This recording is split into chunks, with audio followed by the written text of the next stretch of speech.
maombi ya jinai namba 26287 ya mwaka 2025 kati ya Mheshimiwa Katibu Mkuu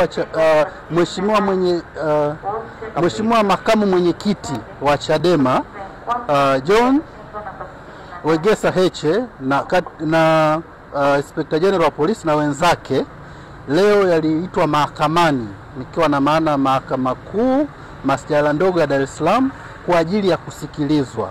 Sasa kama ambavyo tulitaarifu umma tarehe iliyopita kwamba upande wa wajibu maombi waliomba kuleta majibu yao, nikiwa na maana kiapo kinzani kujibu yale maombi ya mleta maombi, na ni kweli wameleta majibu na yalikuwa yametakiwa kuletwa sio zaidi ya jana tarehe 9 mwezi wa 11 2025, na walifanya hivyo, na sisi leo waliweza kutupatia nakala.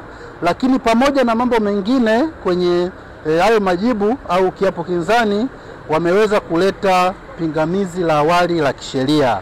Kwa hiyo baada ya kuwa tumepata hizo nakala ya majibu pamoja na pingamizi la awali la kisheria, kama mlivyoona tulivyoingia kwa Mheshimiwa Jaji, tulieleza hayo kwamba tumepokea majibu kama nusu saa iliyopita.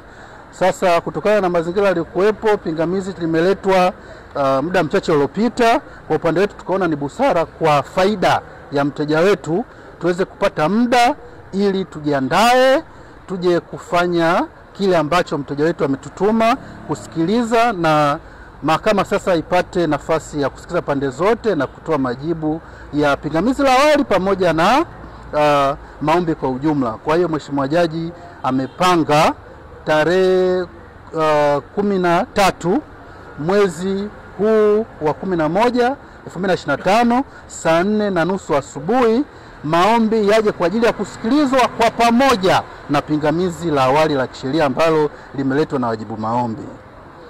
Kwa hiyo kwa kifupi ni hayo tu.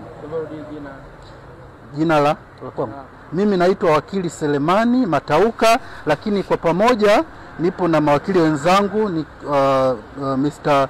Paul Kisabo, William Madu na wengine, pamoja na Frederick Msaki, Doris Sarun na Kafuku, lakini wao wameshaondoka, lakini wote kwa pamoja tulikuja kwa ajili ya kumwakilisha Mheshimiwa Heche.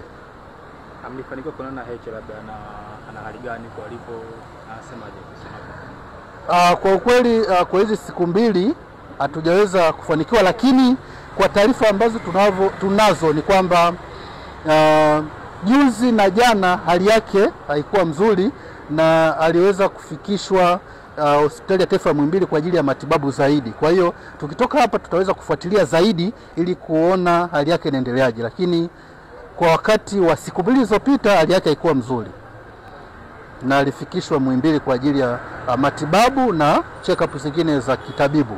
Kwa elimu hizi na mengine mengi, usisahau kutembelea katika kurasa zetu za Facebook, Twitter, Instagram pamoja na YouTube.